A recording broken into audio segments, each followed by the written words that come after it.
Boa tarde, Cabedelo, boa tarde, Paraíba, boa tarde, Brasil. Boa tarde, o planeta Terra, porque aonde tiver internet, nós estaremos junto de vocês.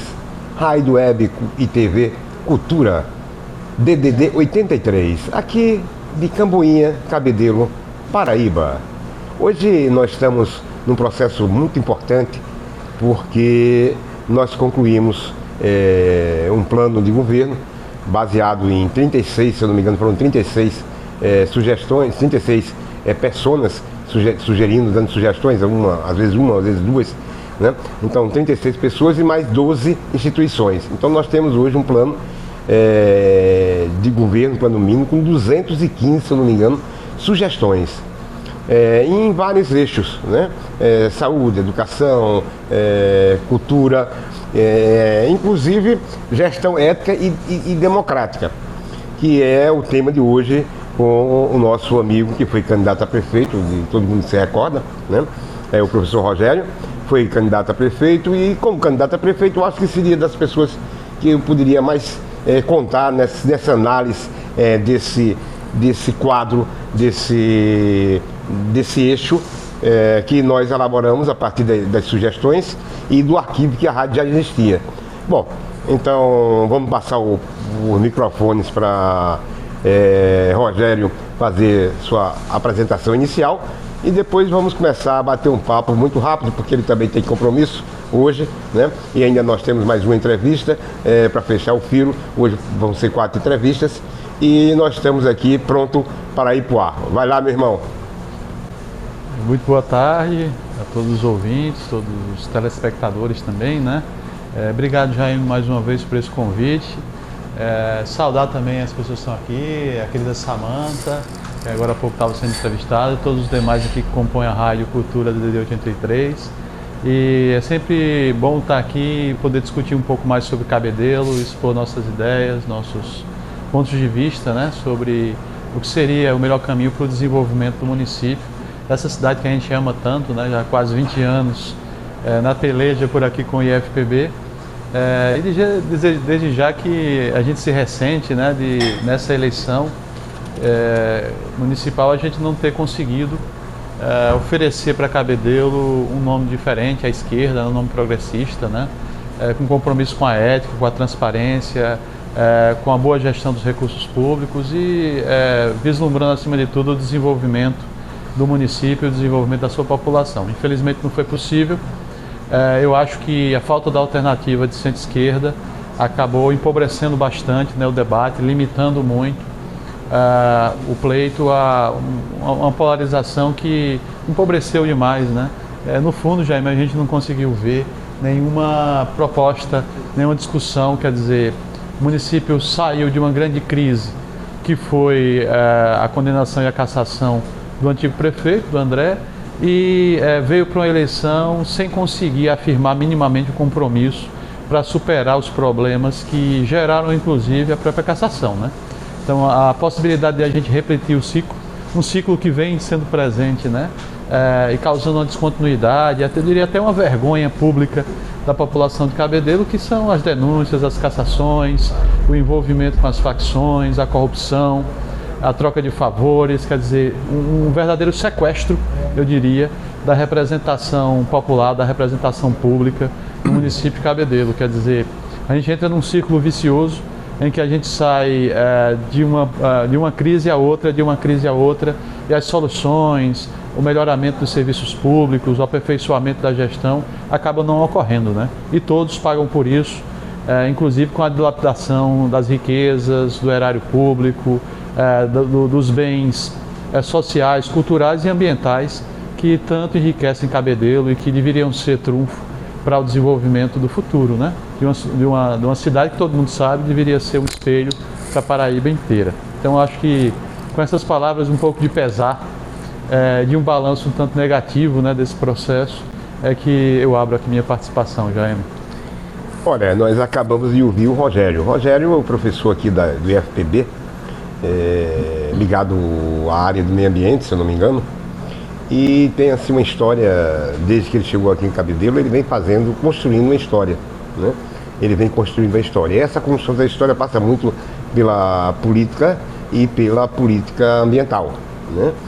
E como nós estávamos fazendo até o momento e vamos continuar fazendo, nós elaboramos um plano com 16 eixos, né? Hoje eu guardei, cada eixo está sendo debatido por uma pessoa ligada a esse eixo, né?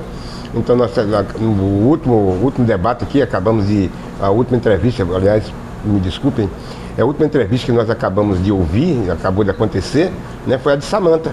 Samantha é uma pessoa ligada à LGTB, né, uma das pessoas assim, mais conhecidas aqui da região metropolitana, né, e tem umas propostas, inclusive participou das discussões, né, aqui do plano, inclusive com sugestões. Existem sugestões no plano e é de Samantha, né? Como também aqui, Rogério sempre participou aqui, eu acho que é a 4ª vez, se eu não me engano, que o Rogério vem participar aqui conosco. Para nós é muito pouco ainda, precisamos que aconteça mais vezes. Mas a questão central, como a gente estava colocando, é a gestão ética e democrática, que é a 16º eixo. Nós abrimos esse eixo, nós abrimos esse tema, essa temática, com a implementação do orçamento participativo no município, destacando os diversos segmentos, OP Jovem, OP Criança, OP Adolescente, OP Mulheres e OP, certo? Então, assim, eu acho que talvez tenha sido a coisa mais importante desse eixo, gestão ética e democrática. Talvez seja, porque tem umas outras duas muito importantes também, todas são importantes, mas tem umas 2 ou 3 que sobressaem, né, com excelência, né? Então, assim, com relação a essa sugestão, né, o que é que você poderia falar sobre ela?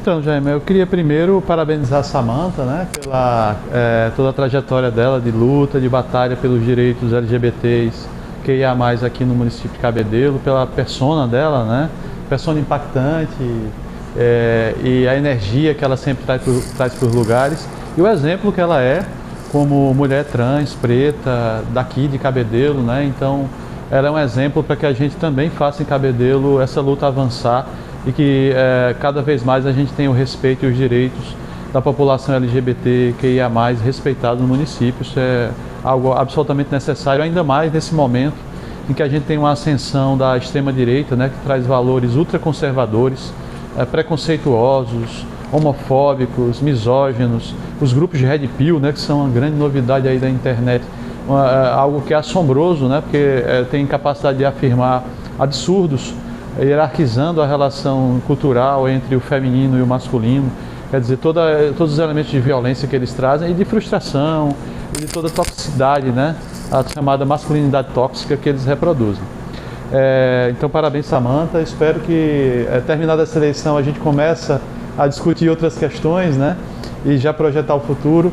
Espero muito que nas próximas batalhas você esteja conosco na mesma trincheira, sabendo que somos solidários e irmãos e irmãs nessa batalha pela emancipação de todos, de todas as personalidades e de todos os perfis de afeto e de sexualidade. Bem, Jaime, sobre essa questão da ética, né, e da gestão, primeiro eu acho que a gente tem que pensar que, diante do que eu estava sustentando, de que há um certo sequestro da representação popular e da representação democrática no município, e esse sequestro tem pernas, né? Ele tem uma perna, como todo mundo sabe, nos diálogos e na influência que hoje as facções exercem nas comunidades, nos bairros em Cabedelo e em todas as periferias e do Brasil inteiro. Isso é um fenômeno hoje nacional, né? Essa é uma das pernas. Uma outra perna, sem dúvida nenhuma, é a construção de uma cultura corrupta, né? De uma cultura que corrompe o próprio eleitor, que busca capturar o voto a partir da troca de favores, da compra de voto, quer dizer, de uma relação extremamente corrupta que substitui a boa gestão, a melhoria dos serviços públicos pela troca de favores, pela compra da consciência das pessoas, seja com emprego, seja de forma direta. Eu acho que uma terceira perna é o aproveitamento que se faz desse mecanismo todo, né?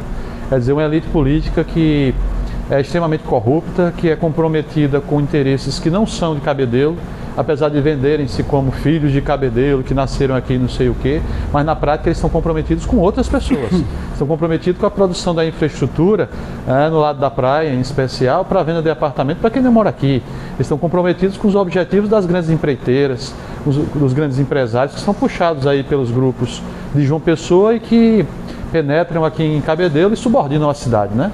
Então, isso se associa com o enriquecimento, com a apropriação de verbas públicas, a troca de terrenos, quer dizer, a privatização de grandes bens coletivos. Você veja o caso do Areeiro, que é ali a entrada do Jacaré, uma lagoa enorme que foi reaberta pela retirada de areia e tudo, mas que historicamente era utilizada pelas mães, pelos pais, como fonte de diversão, como fonte de trabalho, até de pesca, ou às vezes quando faltava água, como um lugar para ir lavar a roupa, né, e levar os meninos, e hoje virou uma lagoa privada de um grande residencial para vender casas a 2 milhões de reais ou mais.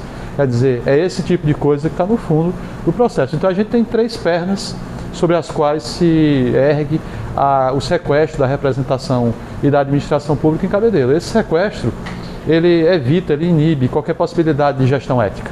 Quer dizer, o seu próprio tripé está sob interesses que são aleatórios, que são alienados em relação ao bem-estar da população, ao desenvolvimento dos problemas e a superação dos entraves de infraestrutura, né? Os alagamentos, a falta de esgotamento sanitário e tantas outras coisas. Veja o caso do sistema de educação, né? Que a maioria das escolas são ainda paupérrimas, em prédios muito pequenos, sem a aparelhagem necessária para acompanhar a educação contemporânea, né? Que vai concorrer, que vai lidar com a inteligência artificial, com a revolução tecnológica permanente, com a educação 4.0, a indústria 4.0. Quer dizer, como é que a gente vai acompanhar os chineses e os norte-americanos com escolas muito pobres, né? Isso é impossível. Mas especificamente sobre a democratização da gestão e a proposta de OP, eu confesso, Jaime, que eu sou mais afeito à proposta do OD, do orçamento democrático, que é um tanto diferente do OP, do orçamento participativo. E eu vou lhe dizer por que e pontuar aqui.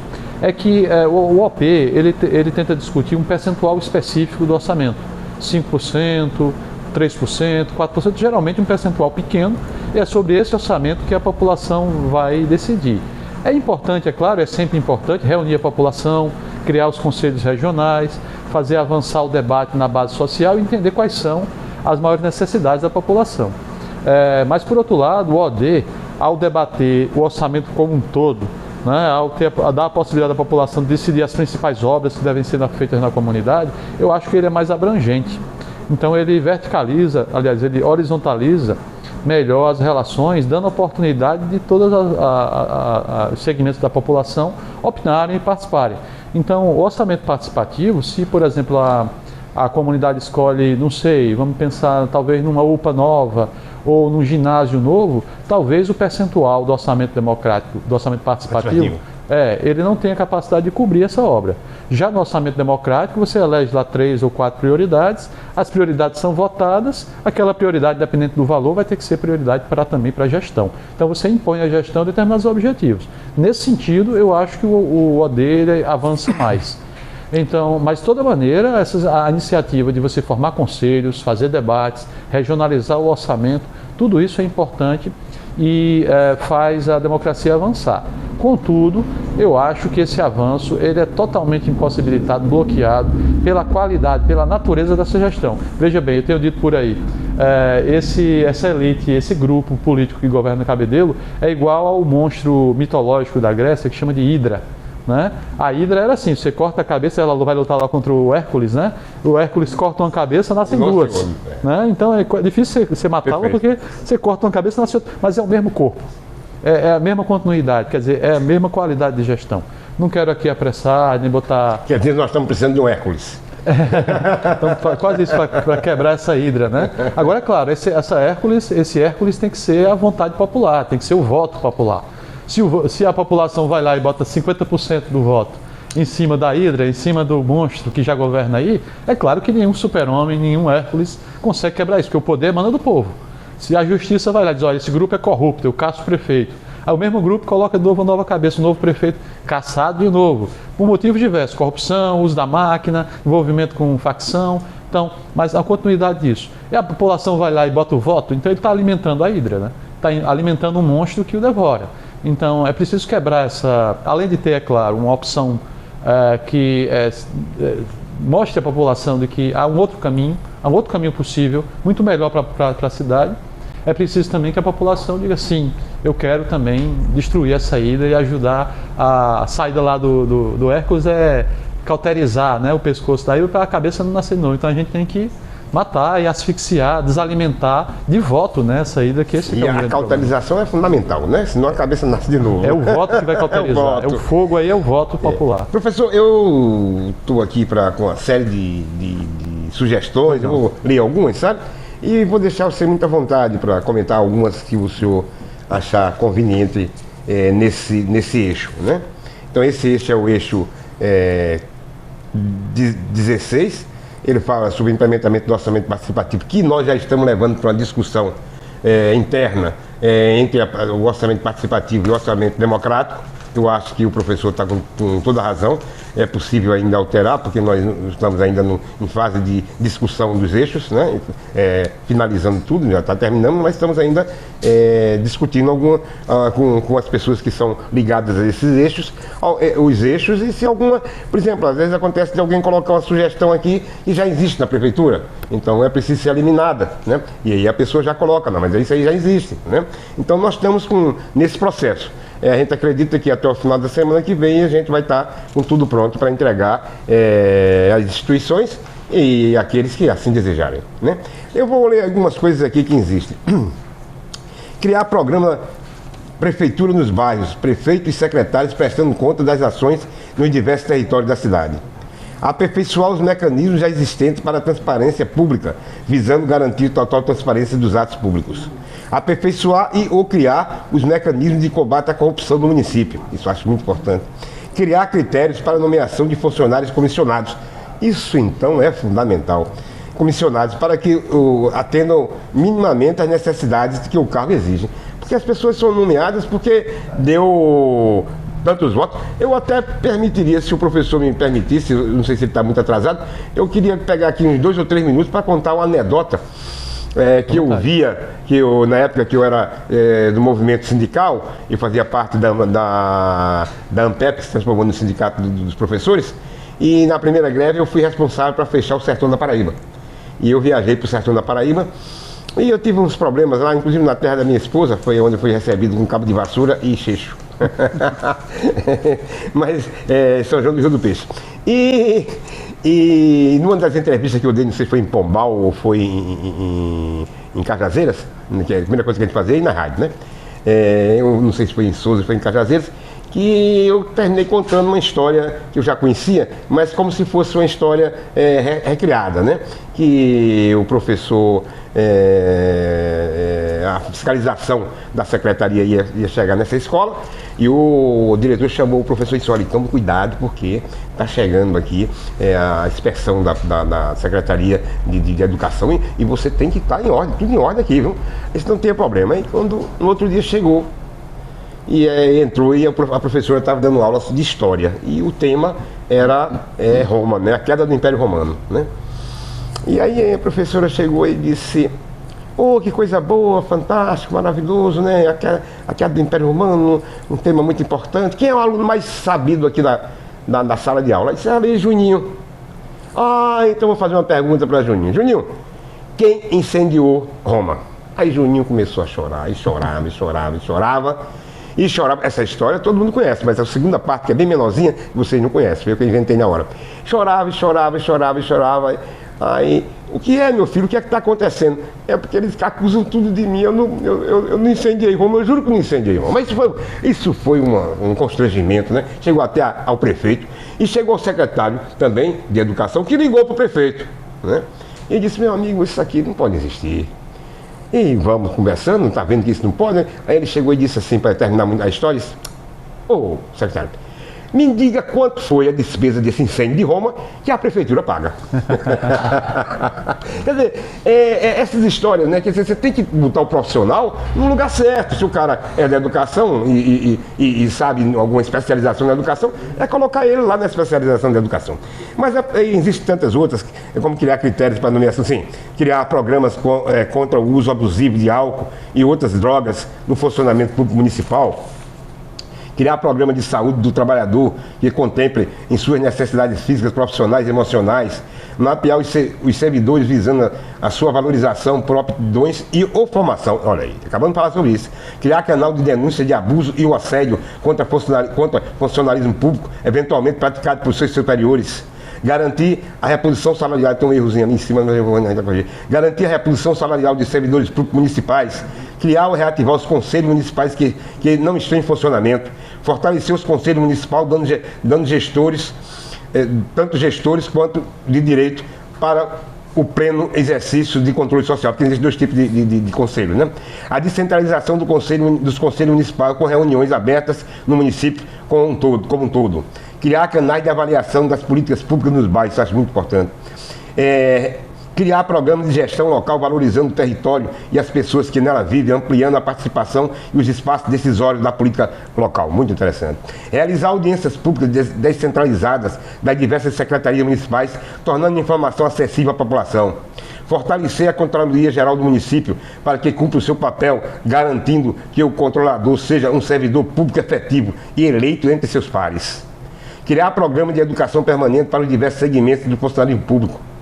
Realizar concurso público para suprir os cargos necessários para o bom andamento da máquina pública. Criar a Casa dos Conselhos, agregando todos os conselhos municipais, fortalecendo a participação popular. Criar o programa para revitalização da Biblioteca Municipal, itinerante, com ênfase ao estímulo à leitura, assim como realizar projetos de concurso de literatura, poesia, conto, cordel, etc. Professor, fique à vontade. Muitos pontos importantes aqui, muitos pontos que a gente mereceria a gente dedicar atenção, né? Primeiro, o programa Prefeitura nos Bairros, claro, é uma grande sugestão, um ponto importante para um programa. Numa cidade pequena, num município pequeno como Cabedelo, né? Que não possui zona rural, né? Que quase não possui, aliás. Esse é um elemento que seria importante, viu? O reconhecimento das atividades que a gente chama hoje de urbanas, que estão ali na periferia entre a transição do espaço urbano e o rural. A gente não tem um grande espaço rural no município de Cabedelo, mas a gente tem várias atividades, várias pequenas pontos da cidade onde são realizados criatórios de gado, de cavalos. A gente tem um parque de vaquejada lá no fundão de Jacaré, né? Então há uma tradição, é uma cultura também que a gente precisava delimitar aí e desenvolver políticas públicas, né? Voltando à questão dos conselhos regionais, dos bairros, você tem um município relativamente pequeno, né, gente? Muito pequeno, 32 quadrados só. Então você tem comunidades que são muito coesas. Você tem o centro, você tem Renascer, o Jacaré. Então, quer dizer, cada núcleo desse mereceria um espaço de participação, de ouvir, né? Se ouvir a comunidade seria muito importante. Para comentar só alguns pontos aqui, né, para não tomar muito tempo, eu acho que os programas de aperfeiçoamento dos servidores, isso é fundamental, é algo que tem que ser permanente, né? As atividades que se preocupam com a verificação e a manutenção da saúde dos servidores também, é algo que a gente precisa prestar atenção.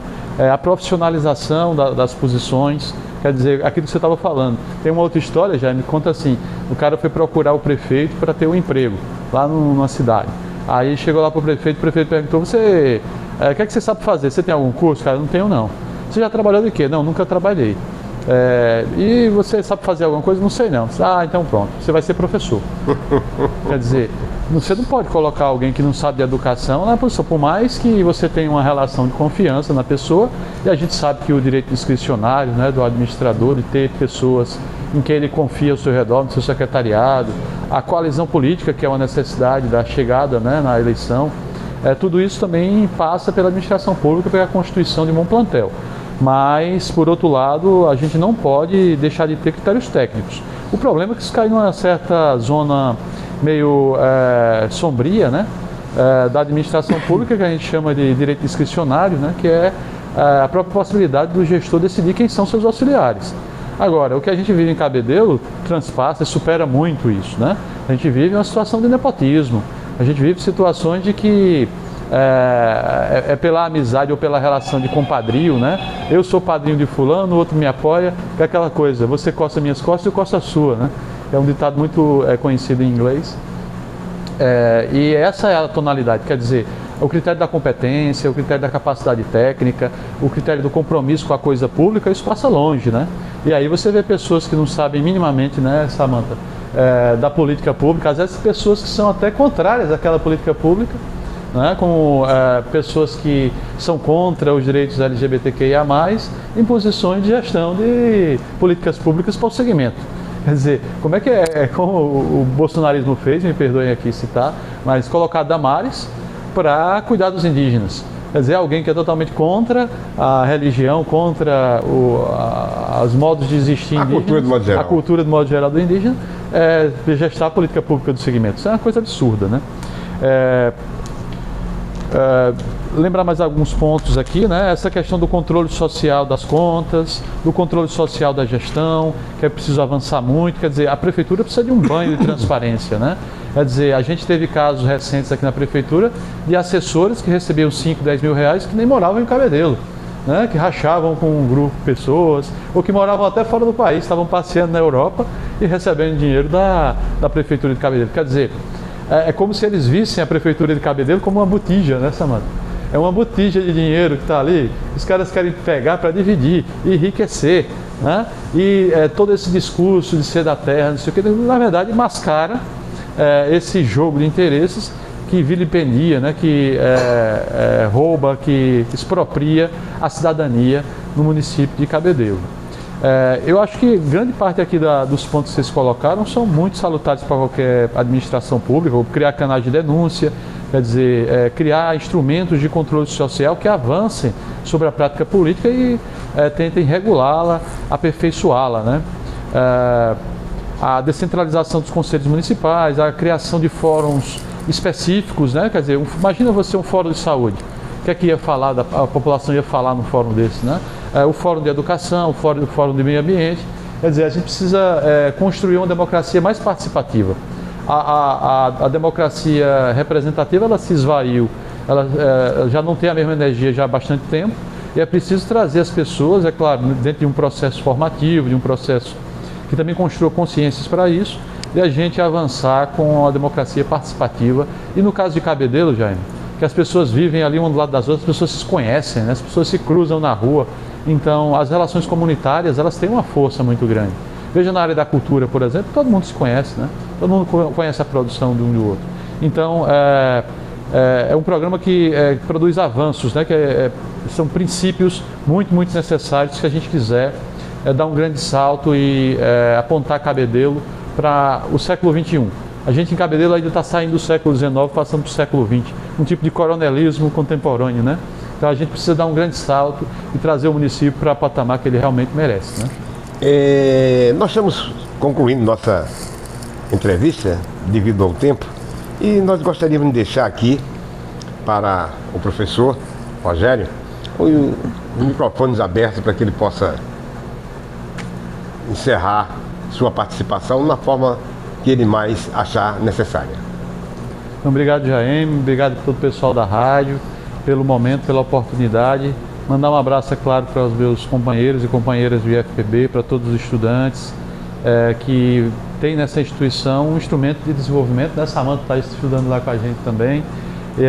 Sem dúvida nenhuma, um dos grandes instrumentos, modestamente me permita dizer, de desenvolvimento da juventude, da sociedade cabedelense hoje. A gente está indo aí para 17 anos, né? Eu sou fundador aqui do campus e são quase 20 anos já de batalha aqui com a juventude, com os principais problemas do município, trazendo ciência, cultura, arte, formação para os filhos e filhas de Cabedelo, né?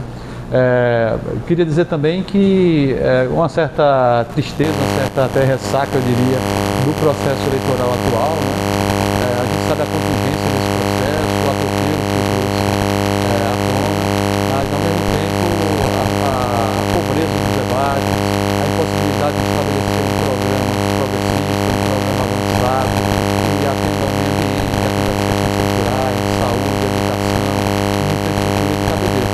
Mas ao mesmo tempo, né, colocar aqui a esperança, né, de continuar nessa construção. A gente tem muitas pautas importantes a vencer aqui no município e os projetos para o futuro continuam abertos e quem sabe a gente constrói aí uma frente com muito mais ética, com muito mais capacidade de mobilização, para trazer para Cabedelo outra luz, outras possibilidades, um futuro muito melhor para todos. Quem sabe aquela sonhada Dubai, né, que a gente sonha que Cabedelo se torne em termos de seu desenvolvimento, inclusive com um padrão de desenvolvimento que não seja dilapidatório, que não seja destrutivo para os recursos, para os bens arquitetônicos, ambientais, sociais, culturais que Cabedelo possui e que fazem de Cabedelo essa joia que ela é, né? Eu tenho repetido isso em muitos lugares, que Cabedelo está para Paraíba e para João Pessoa, tal qual Olinda para Recife, né? Se Recife é uma capital cultural, uma capital da identidade de Pernambuco, Cabedelo também o é. É aqui que a Paraíba é mais profunda, é aqui que a Paraíba nasceu, nessa desembocadura do rio, né? É aqui que o rio fica mais expressivo, o rio que deu nome ao nosso estado. Então, Cabedelo é isso. Tem que se transformar numa grande locomotiva, num grande exemplo de desenvolvimento sustentável, ambiental, cultural, para toda a Paraíba e para todo o Brasil. Esse é o futuro que a gente espera, que a gente busca para o nosso município. Mais uma vez, obrigado e até uma próxima oportunidade. Nós é que agradecemos a presença do professor Rogério e também a presença da Samanta, a presença do nosso próximo entrevistado, que deverá estar chegando em uns 10 minutos. E vamos dando continuidade no nosso trabalho e encerramos essa rodada com uma boa tarde para todos.